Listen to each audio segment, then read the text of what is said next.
Update dunia kripto 7 Februari 2022. Nah, jadi seperti biasa ya, kita rekap dulu hari ini seperti apa. Tapi sebelum itu saya sambilan dengar lagu deh ya. Nggak tahu teman-teman dengar atau nggak ya, biar lebih santai aja. Jadi nggak terlalu boring gitu ya. Nah, kalau misalnya teman-teman kemarin lihat apa namanya, support dan resistennya, saya juga bilang kemarin kalau mau ngelong itu amannya di sini gitu ya, SL di sini, jadi harusnya udah pada profit lah ya. Jadi memang bullish rectangle-nya itu benar gitu dan valid sejauh ini. Nah, untuk berikutnya seperti apa nanti kita cek lagi ya. Seperti biasa kita coba screening dulu untuk apa namanya berita-beritanya. Rata-rata pasti pada untung lah ya kalau apa namanya lagi bullish begini. Asal kita jangan ngelawan tren aja. Kalau kita lawan tren, nah itu yang agak ngeri gitu. Yang penting kita tahu aja waktu koreksi kalau misalnya mau ngelong. Ya, tapi untuk sekarang kita lihat dulu ya. Kalau yang kemarin-kemarin ya boleh. Oke, kalau untuk yang first mover kita lihat dari S&P 500 juga naik gitu ya. Dow Jones agak turun. Oke, gold juga naik. Move little on Sunday, bla bla bla. Nah, jadi sudah ada mulai apa namanya? Semoga hari ini ada kenaikan, gitu ya. Kalau misalnya dari weekend sih itu nggak begitu kelihatan gitu ya, karena hari ini juga masih Senin dan juga biasanya kalau market Asia itu lebih apa namanya lebih optimis gitu.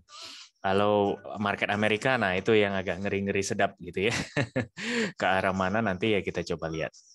Nah, ini ada apa namanya sudah dekat sangat dekat malahan dengan resisten.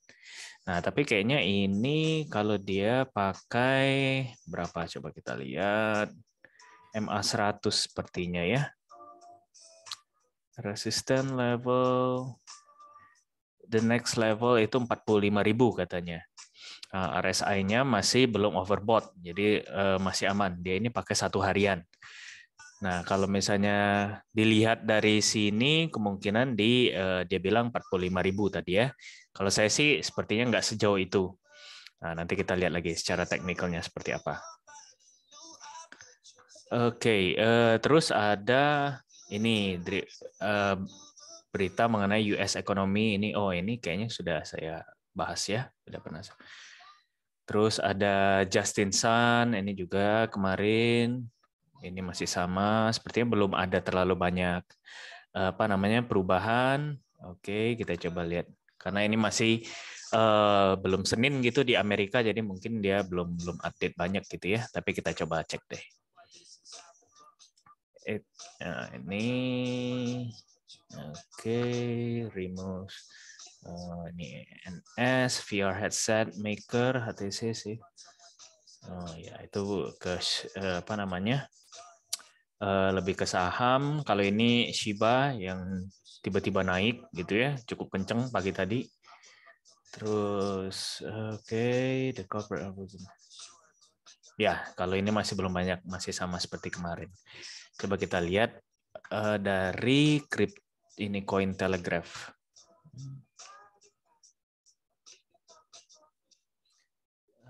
Decentralized information, oke. Nah, dia bilang ada this week, kita boleh lihat. Raises intonation, okay, good. Meta marriage decentrally, okay.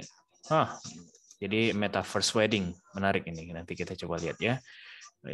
What is one blockchain? Okay.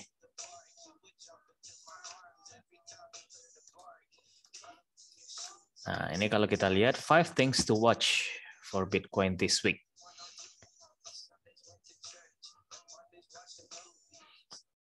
Nah, jadi kalau dari analisnya bilang 80% alt itu bakal pelan. Tapi 20%-nya bisa lebih dari BTC gitu ya. Dan kita lihat kalau untuk sekarang pun itu sudah lumayan ya. Coba kita cek. Dari Quantify Crypto ini kelihatan kok pergerakannya dalam satu hari misalnya. Nah, daily trendnya gitu ya. Nah, ini berapa plusnya kalau BTC ini 2,25. Masih lebih banyak di atas BTC sih pergerakannya. Jadi kayaknya kurang tepat ya kalau kita lihat. The yearly open 2002 stands oke 46200 43070 ya. Credible crypto my thoughts on BTC dominance.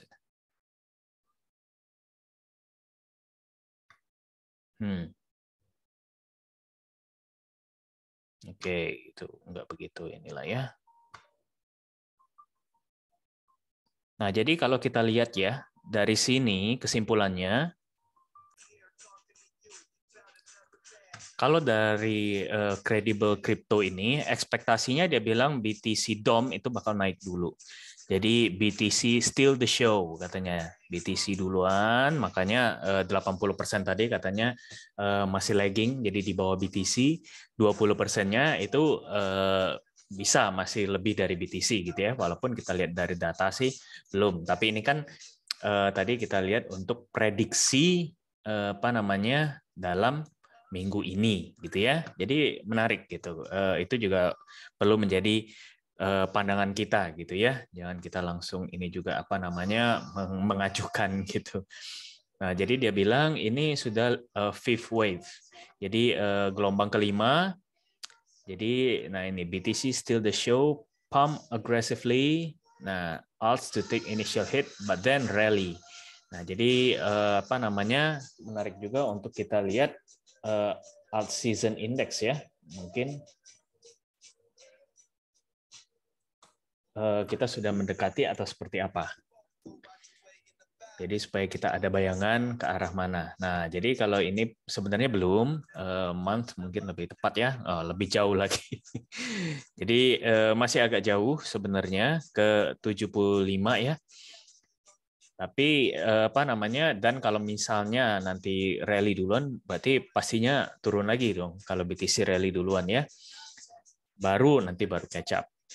Nah, kalau dia bilang sih seperti itu, observasi dia. Nah, ya menarik, kita perlu baca aja.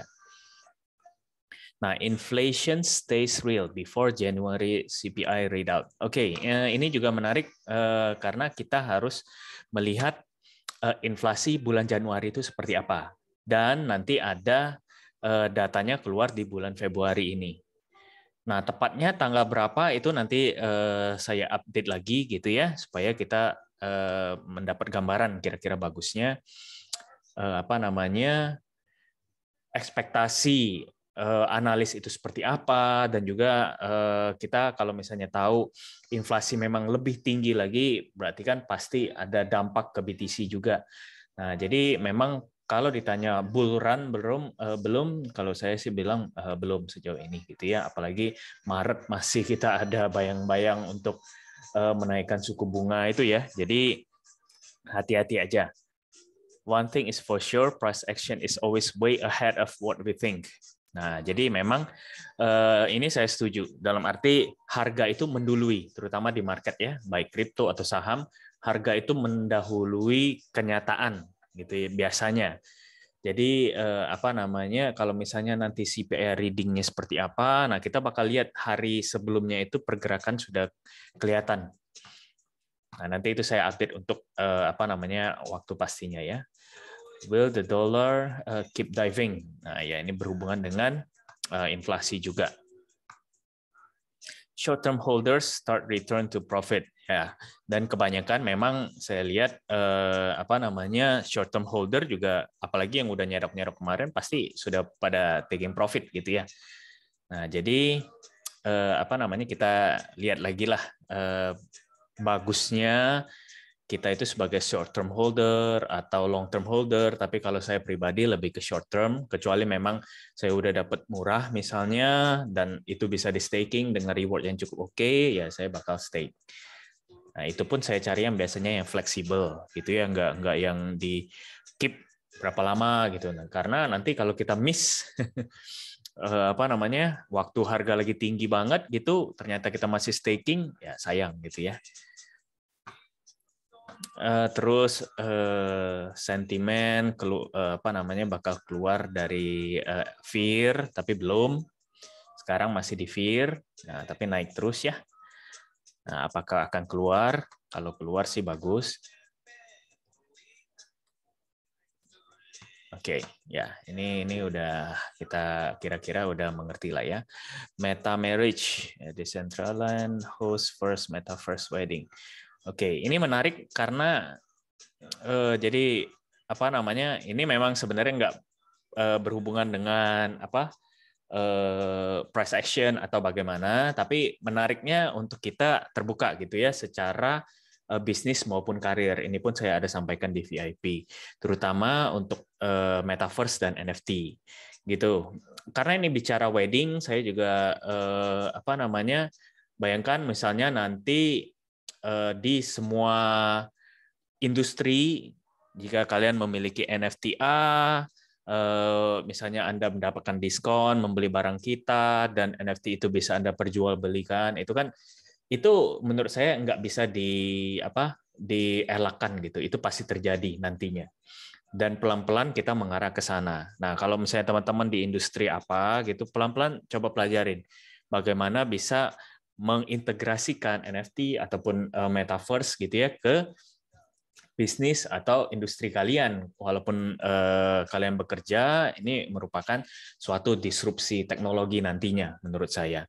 Jadi boleh coba pertimbangkan, nggak harus buru-buru langsung masuk ke ranah NFT atau metaverse, tapi bisa dari sekarang dipikirkan, kira-kira, oke, bagaimana kita melihat NFT ini, terutama dari segi utilitas ya. Jadi kegunaannya jika orang punya NFT ini apa?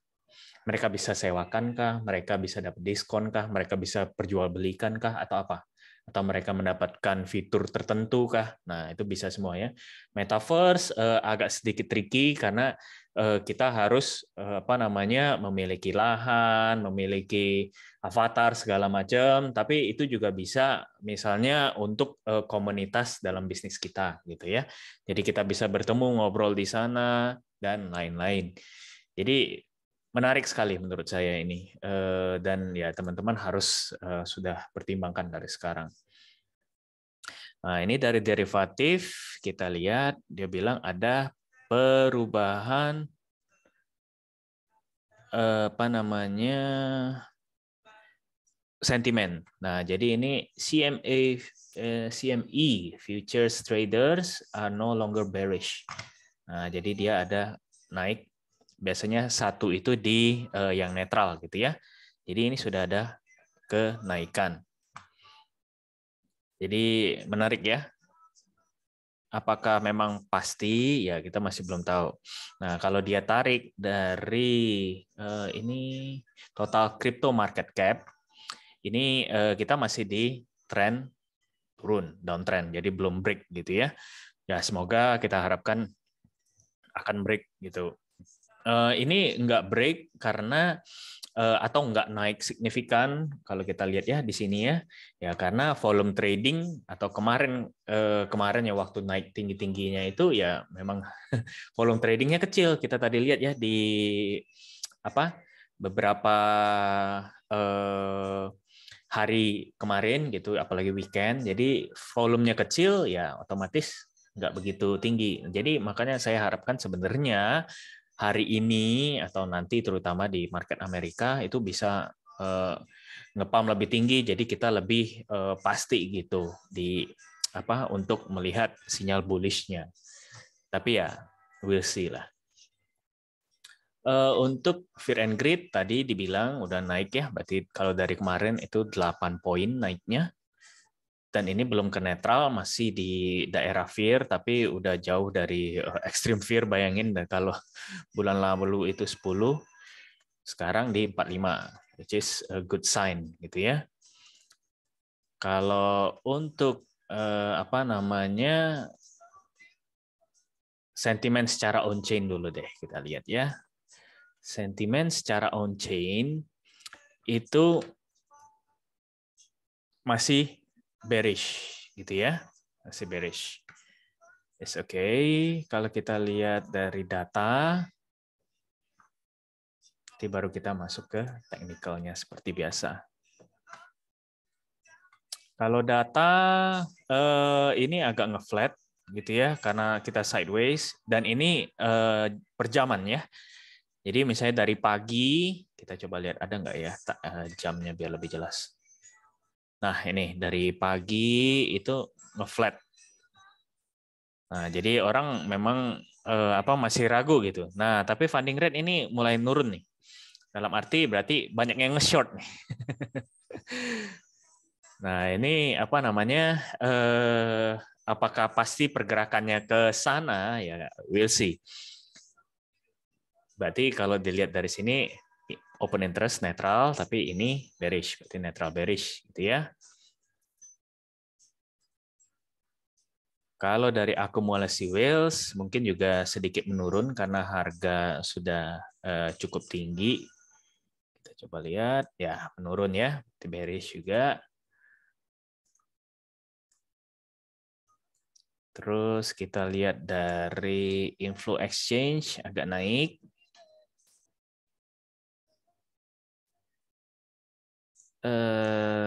Kalau dari apa namanya exchange reserve atau stok BTC di exchange masih flat aja, nggak begitu banyak perubahan. Oke, berarti ini lebih ke arah bearish ya, kita lihat ya.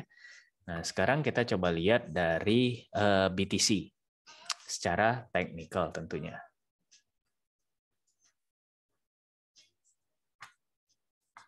Oke, dari secara teknikal BTC itu kalau di sini sebenarnya masih bullish. Pagi tadi saya lihat masih di daerah sini. Nah, cuma agak menurun ya. Tapi secara jangka pendek masih bullish.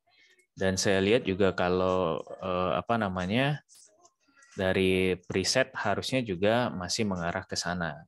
Nah, kalau satu harinya netral, 4 jamnya masih bullish, 1 jam mungkin sama 15 menit juga masih 15 menit sudah mulai bearish. Oke. Nah, jadi apakah BTC bakal turun atau seperti apa? Jadi kalau kita lihat tadi kan kebanyakan bearish ya. Nah, kita coba lihat ke beberapa time frame dulu ya. Kalau dalam 1 minggu, misalnya kita lihat kan ini bagus banget ya. Jadi full body candle nih. Wah, tinggi banget gitu ya 1 minggu ini. Sebenarnya itu tanda cukup bagus ya. Kalau kita lihat harga juga masih di atas Bollinger bawah gitu ya. Ini ada supportnya. Jadi memang trennya itu sebenarnya bagus gitu. Dan ini sudah mulai masuk ke EMA ribbon juga. Jadi bagus banget trennya kalau untuk per mingguan. Jadi time frame besar gitu ya. Nah, kalau kita lihat misalnya per 4 jam, ini saya hapus dulu deh biar gampang ya. Terus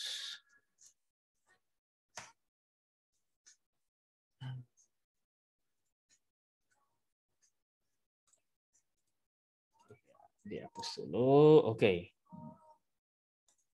Biar kita nggak terganggu. Nah, kalau ini kelihatan bahwa masih memang uptrend walaupun ini sudah mulai nge-break ya. Jadi karena memang sebenarnya volumenya nggak kenceng kalau kita lihat tadi. Nah, jadi memang kalau kita lihat posisi mungkin dia harus retrace dulu, koreksi ke sini baru mulai naik lagi. Nah, atau mungkin ini kan keinginan kita gitu ya, ini supportnya gitu, bisa turun lagi sedikit, ya lebih aman begitulah sini, biar lebih pas ya. Di sini terus, oke. Oh, ini nggak bisa dilanjutkan, saya bikin ini lagi deh.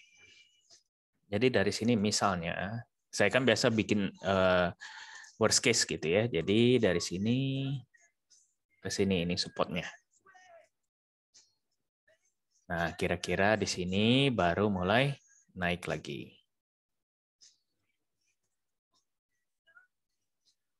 Kalau dari segi resisten, itu yang penting untuk kita ketahui bahwa itu seperti saya bilang kemarin ya, di 43 sampai 44 di sini. Jadi pas banget ini ditolak di resisten, dia ngedip ke sini.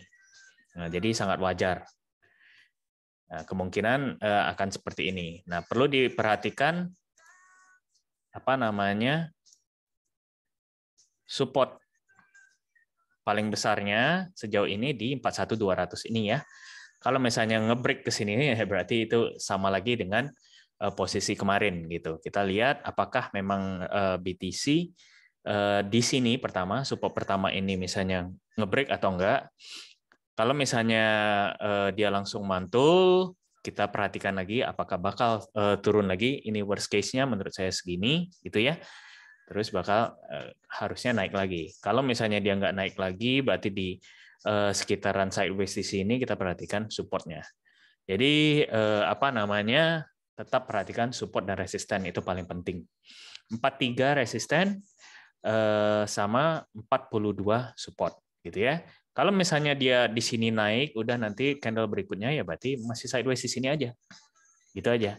Tapi hati-hati karena memang masih ada bearish sinyal tadi ya kalau dari indikator di apa namanya data yang tadi ya akumulasi whales segala macam itu menurun. Jadi kemungkinan ya seperti ini. Oke, untuk BTCD kita coba cek.